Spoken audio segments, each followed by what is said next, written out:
कहानी पूरी तरह काल्पनिक है। सच्चाई का इसमें लेस मात्र भी नहीं है। 3 बज रही थी। नाग नागिन का जोड़ा झूम रहा था। पहले 1-2 लोग आए जिज्ञासावश, फिर 2-3, 4 बच्चे झुंड के झुंड दौड़े। जवान थोड़ा तेज चले, बूढ़े धीरे धीरे, पर भीड़ लग गई। नाग नागिन का जोड़ा झूम रहा था। सफीरा थोड़ा और खिसका, भीड़ थोड़ा और खिसकी। बीन की आवाज तेज होती जा रही थी। सम्मोहन बढ़ता जा रहा था। नाग नागिन का जोड़ा और तेजी से झूमने लगा। सफीरा उठा, बीन को होठों से हटाया और बोला, नाच बाबा नाच, बता किसके घर में आया किसका खाग। नागों का जोड़ा रुका। एक नाग पूंछ के बल पर खड़ा हो गया और 360 डिग्री पर नाच गया। सपेरे ने फिर दोहराया, नाच बाबा नाच, बता किसके घर में आया किसका काल। नाग नीचे आया और अपने वक्र चाल से आगे बढ़ा। भीड़ में खलबली मच गई। सपेरा जोर से चिल्लाया, जो जहां है वहीं रुक जाए, इंच भर भी न खिसके। बस नाग देवता जिधर जा रहे हैं धीरे धीरे रास्ता दे। आवाज नहीं, आवाज शांत हो गई, इतनी शांत कि बहने वाली हवा को भी महसूस किया जा सके। नाग अपनी चमकीली आंखों से देखता, भीड़ का मुआयना करता हुआ तेजी से गोल गोल चक्कर काट रहा था। कुछ क्षणों बाद वह एकदम रुक गया। भीड़ के एक तरफ बढ़ा। भीड़ ने रास्ता दिया। नाग वक्र चाल से भीड़ को चीरता हुआ बढ़ा, धीरे धीरे, जैसे उसकी इच्छा न हो। बीच में वह सिर पटक रहा था, मानो वह अपना सिर ढूंढ रहा हो। नाग आधे घंटे तक यही करता रहा, कभी चले कभी अपने माथे को पटके। लोगों को समझ में नहीं आ रहा था कि क्या हो रहा है। भीड़ उत्सुकता बस चुपचाप थी, यहाँ तक कि छोटे छोटे बच्चे भी। सबको मालूम था नाग कभी काटता नहीं है। साल भर तक गांव वाले इस जोड़े को दूध पिलाकर पालते थे और महाशिवरात्रि के दिन ये नाग नागिन का जोड़ा भोले भंडारी के मंदिर में बीन की आवाज से प्रकट होता था और एक भविष्यवाणी कर जाता था गांव के आसन्न संकट की, और लोग सावधान होकर उस संकट के निराकरण की कोशिश भी करते और प्रायश यह संकट टल भी जाता था। परंतु आज सब कुछ अप्रत्याशित था। नाक का सर पटकना, पूंछ के एक सिरे के खड़े होकर नाच जाना, अपनी चमकीली आंखों से भीड़ को एकटक देखना, बहुत कुछ आज अलग था। बीते सालों से भीड़ में गांव के सभी गण्यमान्य व्यक्ति थे। सभी तबकों के लोग थे, बच्चे जवान बूढ़े सभी थे। चेहरे पर घूंघट डाले जवान और बूढ़ी औरतें थीं, सभी थे। सभी की आंखें नाक पर जमी हुई थीं। अब दबी जवान में फुसफुसाहटें शुरू हो गई थीं। उत्तेजित वातावरण को भययुक्त भी बना रहे थे। भीड़ के ठीक सामने एक मंच था जहां भगवान भोलेनाथ विराजमान थे। मंच के ठीक नीचे गांव के मुखिया जी कुर्सी पर विराजमान थे। अगल बगल कई लठैत हाथों में मोटे मोटे लठ लिए बैठे हुए थे। गांव के और भी कई गण्यमान्य व्यक्ति थे। नाग ने इस बार तेजी से एक चक्कर काटा, पूंछ के बल खड़ा हुआ और सिर के फन को फैलाकर मुखिया जी की तरफ उपकारा। फिर तेजी से पलटा और अपनी नागिन के पास आया और कुछ मिनटों तक उसके चारों ओर चक्कर काटता रहा, मानो स्थिति की गंभीरता के बारे में समझा रहा हो। नागिन अपनी चमकीली आंखों से उसकी ओर देखती रही। बार बार वह अपना मूड हिला रही थी, मानो नाग जो कह रहा हो समझ रही हो। वह सावधान होकर अपना फन सिकोड़ कर बैठ गई। नाग वहां से वक्र गति से आगे बढ़ा, भगवान शिवलिंग का चक्कर काटता रहा, मानो आज्ञा मांग रहा हो। फिर एकाएक पलटा, सीधे मुखिया जी के सामने आया और उनकी कुर्सी के पास 4 बार फन पटका। है मुखिया जी सन्नाटे में आ गए थे। वे चिल्लाए, पकड़ो इसे और मार डालो। लठैत हड़बड़ा कर आगे बढ़े, लाठियां तान कर नाग की ओर लपके। तब तक नाग अपनी नागिन के पास पहुंच चुका था। लोगों ने देखा हवा में उन जोड़ी नाग और नागिन को उड़ते हुए। लोग अपनी आंखों को मलने लगे, ये क्या देख रहे हैं। नाग नागिन का जोड़ा क्षण भर में गायब हो चुका था। फिर स्तब्ध थे। लठैत अपनी लाठियां ताने खड़े रह गए थे। मुखिया जी स्तब्ध से खड़े रह गए थे। सपेरे की बीन हाथ से गिर गई थी। उसने जीवन में ऐसा कभी न देखा था। कितनी बार उसने बीन बजाए थे, कितने सांपों को पकड़ा था, पर ऐसा न देखा था, न ऐसा न सुना था। उसने तो सोचा था इस बार के तमाशे के बाद इन दोनों सांपों को पकड़कर अपनी पिटारी में बंद कर लेगा और मेले में खूब तमाशा दिखाकर पैसे कमाएगा। पंडित जी बोल पड़े, अपशगुन, घोर अपशगुन। मुखिया जी सचेत हुए, भीड़ सचेत हुई।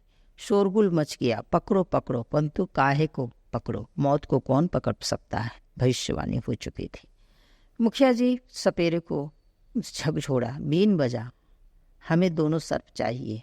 जी हजूर, अभी बजाता हूँ, कहकर सपेरे ने दुगनी जोश से बीन बजाने लगा। बीन की सम्मोहक आवाज़ फैल रही थी, धीरे धीरे बढ़ रही थी, दूर तक उन 4 चमकीली आंखों के पास पहुंच भी रही थी जो पीछे बिना देखे वक्र गति से भाग रहे थे बीन की जद से दूर। और तेज, मुखिया जी ने हुक्काड़ी भरी, किसी भी हालत में हमें वो जोड़ा चाहिए, तभी जान बचेगी। जी हजूर, सपेरे ने बोला और तेजी से बीन बजाने लगा। सपेरा आधे घंटे तक बीन लगातार बजा रहा था। एकाएक उसके छाती से गोला उठा, कंठ में अटका। बीन उसके हाथ से छूटकर गिर गई। खून का एक फव्वारा उसके मुंह से गिरा और सपेरा वहीं लोटपोट हो गया। क्षण भर में उसका शरीर नीला पड़ गया। थी मुखिया जी कुर्सी से नीचे गिर चुके थे। लठैत निष्प्राण से खड़े थे। वैद्य जी आए, नाड़ी चेक किए, सपेरा मर चुका था। उस दिन गांव में शिवरात्रि का कोई महापर्व नहीं मना। सांझ के झटपुटे में पुजारी ने चुपचाप मंदिर को धोया और एक दिया भगवान के आगे रखा और आसन संकट को टालने की भगवान से प्रार्थना की। न आरती, न भोग, न भगवान की शयन प्रक्रिया। मंदिर के घंटे उस दिन चुपचाप थे, कोई शोर नहीं, स्तब्धता कायम थी। मुखिया जी को उठाकर लठैतों ने घर पहुंचा दिया। मुखिया जी बेहोश थे। वैद्य जी ने कहा रक्तचाप बढ़ गया है, दवा दी और घर चले गए। मुखिया ने सेवा सुश्रूषा में दिन रात एक कर दिया। डॉक्टर बुलाए गए, हर तरह की मुखिया जी को सेवा की गई। 2 दिन हो गए, मुखिया जी के नेत्र खुले, आवाज निकले, कुलदीप। मुखिया जो 2 दिन से बिना एक झपकी के लगी हुई थी, अचानक आवाज से सजग होकर दौड़ी। हाँ जी, कैसे हो? आप भी बेकार की बातों में दिल लगा कर बैठ जाते हो। अरे ऐसा कभी होता है क्या? कभी नाग भी भविष्यवाणी करते हैं? मुखिया जी चुप थे, पर उनके चेहरे की कालिमा स्पष्ट बता रही थी वे भयभीत हैं। डॉक्टरों ने आकर जांच की और उन्हें ज़्यादा स्ट्रेस लेने से मना किया। कई दिन लग गए मुखिया जी को स्वास्थ्य लाभ करने में लेकिन उसके बाद से मुखिया जी चुपचाप से हो गए। ज़्यादा किसी से ना बोलते, ना डांटते। लठैतों की उन्होंने कुछ दिनों के लिए छुट्टी कर दी। मुखिया जी गांव के दबंग व्यक्ति थे। गरीबों का हक मारना अपना जन्मसिद्ध अधिकार समझते थे। स्टेशन से घर आना हो तो मुफ्त का रिक्शा, मुफ्त का पान सिगरेट, मुफ्त के मजदूर जो उनके खेतों में डर से काम करते थे। स्कूल में आने वाला राशन, पैसा, अनुदान सब कुछ उनकी जेब में जाता था। गाँव में किसी मारना पीटना है, किसके मुफ्त में कर्जे बढ़ा देना है, यानी कि जितने तरह के गोरख धंधे थे वे सभी करते। तब उनकी वक्र दृष्टि से आतंकित थे। कितने गरीबों के हक मार चुके थे, कितने के जीवन का सर्वनाश कर चुके थे। कहने का तात्पर्य है, दुआ किसी की न थी, पर बद्दुआ दुनिया जहान की थी। ऐसा नहीं था कि गांव में जागरूकता नहीं थी, शिक्षा की रोशनी नहीं फैली थी, पर क्यों किसी की पीड़ा के भागीदार बने की भावना यहाँ भी थी। अपना दामन पाक साफ रहे, इतना ही मतलब था। मुखिया जी के 2 सुपुत्र और 1 सुपुत्री थी। सुपुत्र कुलदीप, जो सच में कुल का दीपक था, 6 फीट लंबा, गोरा, भरे बदन वाला युवक, ऊपर से सेना की लेफ्टिनेंट की वर्दी उसके व्यक्तित्व में 4 चांद लगाती थी। बेहद सहिष्णु, नम्र दिल का इंसान, देखकर ही आंखें ठंडी हो जाए, चित्त सुख से भर जाए। माता का बेहद प्रिय, पिता का लाडला। मुखिया जी को ने बहुत कोशिश की कुलदीप सेना में न जाए, परंतु उसका दिल देश सेवा का शपथ ले चुका था और उसने कमीशन का इम्तिहान पास किया और लेफ्टिनेंट बन गया। और उसकी हाल में ही पहली पोस्टिंग बॉर्डर पर थी। मुखिया जी उसे अपना उत्तराधिकारी बनाना चाहते थे, पर विधि का विधान। छोटा सज्जन, अपने नाम के ठीक विपरीत उसका स्वभाव था। सज्जनता उसमें दूर दूर तक नहीं थी। 24 घंटे उसके मुंह से दुर्वचन फूल झड़ जैसे झड़ते थे। मारपीट, गाली गलौज, 3 प्रतिदिन रार मोल लेना, कोर्ट कचहरी करना, यही उसको काम था। बेटी रोशनी का वे कन्यादान कर अपने रुतबे से बढ़कर किए। दामाद अफसर थे, पूरा परिवार शिक्षित था। मुखिया जी के स्वभाव के ठीक विपरीत समधी साहब थे। दोनों परिवार में ज़्यादा लाग लपेट नहीं थी, तो कन्या का भी कम ही मायके का दर्शन हो पाता था। मुखिया जी के सामने उत्तराधिकारी के रूप में सज्जन था, परंतु मुखिया जी नहीं चाहते थे कि जो जीवन उन्होंने जिया वो सज्जन जिए, परंतु यहाँ भी विधि का विधान। घटना के बाद मुखिया जी बहुत तो नहीं बदले, परंतु उन्होंने मारपीट बंद किया। मुफ्त की मजदूरी तो नहीं लेते, परंतु सस्ती मजदूरी जरूर लोगों से करवाते। सज्जन सिंह को भी उन्होंने कसना चाहा, परंतु सज्जन सिंह अपने दुर्गत और लट्ठ स्वभाव दुर्वचनों के साथ सारे गांव में छुट्टे सार सा घूमता रहा और बेचारे मुखिया जी देखते रहे। कहा भी जाता है अपने कर्मों का फल यही भुगतना पड़ता है। तो मुखिया जी की कर्म की खेती तैयार थी, फसल भी पक चुकी थी, पर गाज किस पर गिरेगी किसी को नहीं पता था। मुखियाइन का कर्म कांड बढ़ चुका था। सप्ताह के 8 दिनों में 4 दिन उनकी व्रत तपस्या ही रहती थी। कहा भी गया है हानि लाभ कहीं भी हो, सबसे ज्यादा नुकसान औरत का ही होता है। पति अपना, पुत्र अपना, पुत्री अपनी, जमाई अपना, सब दिल के टुकड़े होते हैं। भोलेनाथ के चबूतरे पर नित्य सिर पटकती और आसन संकट को टालने की नित्य प्रार्थना करती, पर यहाँ भी विधि का विधान। लोगों ने मुखिया जी को बहुत समझाया, परंतु लोगों के सामने तो मुखिया जी बड़े आधुनिक बनते, कहते कि किस जमाने की बात कर रहे हो। परंतु रात की कालीमा में शिवरात्रि का दृश्य कौन जाता। छनांस में हवा में उड़ते दोनों सर नागों की जोड़ी, नाग का तीव्र नजरों से घूरना, सब कुछ सजीव हो जाता। सांसें धक धक हो उठती। कुछ भी भूल नहीं पा रहे थे। दिन पन्नों की तरह बीत रहे थे। मार्च बीता, अप्रैल बीता, मई आ गया। मुखिया जी कुछ आश्वस्त हो चुके थे। 22 मई 2025 पहलगांव आतंकी हमला। आतंकवादियों ने 28 निर्दोष पर्यटकों की जान ले ली। भारतवासियों का खून खौल गया। पूरे देशवासियों ने एक सुर में बोला, अब और नहीं। नतीजा ऑपरेशन सिंदूर उभरा। सारे जवानों की छुट्टियां रद्द हो गई। जो जहां था सारे जवान वहीं से मुख्यालय लौट गए। कुलदीप भी घर आ रहा था, परंतु वहीं से मुख्यालय लौट जा पहुंचा। ना कोई आवाज, ना कोई विशेष दिखावा। ऑपरेशन सिंदूर के तहत गाज बन के टूट पड़ी हमारी सेना आतंकवादी ठिकानों पर। मुखिया जी बड़े चिंतित थे। न्यूज चैनल 24 घंटे उनके यहाँ चल रहे थे। कुलदीप का कोई समाचार नहीं था। कितनी बार मुखिया जी ने फोन लगाया, परंतु हर बार आउट ऑफ रेंज फोन बता रहा था। एक सुबह मुखिया जी न्यूज चैनल पलट रहे थे, तभी कोई मुखिया जी को आवाज लगाए। रिमोट रखकर मुखिया जी बाहर बैठक में चले गए। तभी मुखियाइन मुखिया जी के लिए चाय लेकर आई और न्यूज देखने लगी। चैनल पर चमक रहा था, हमारे flying lieutenant Kuldeep Singh operation Sindoor के तहत वीर गति को प्राप्त हुए। आगे एंकर क्या बोली, मुखियाइन को कुछ सुनाई नहीं दिया। धप की आवाज हुई। मुखियाइन कटे पेड़ की तरह धड़ाम से गिर गई।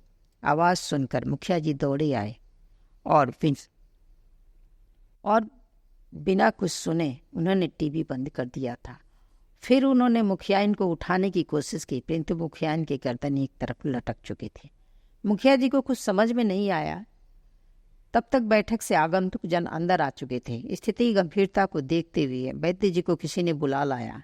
नाड़ी देखी, पिंजरे का पक्षी उड़ चुका था। हाहाकार मच गया, परंतु किसी को होश नहीं था कि आखिर हुआ क्यों। तभी मुखिया जी का फोन घनघनाने लगा, जिस पर मुखिया जी ने ध्यान नहीं दिया। काफी रिंग होने के बाद फोन अपने आप डिस्चार्ज हो गया था।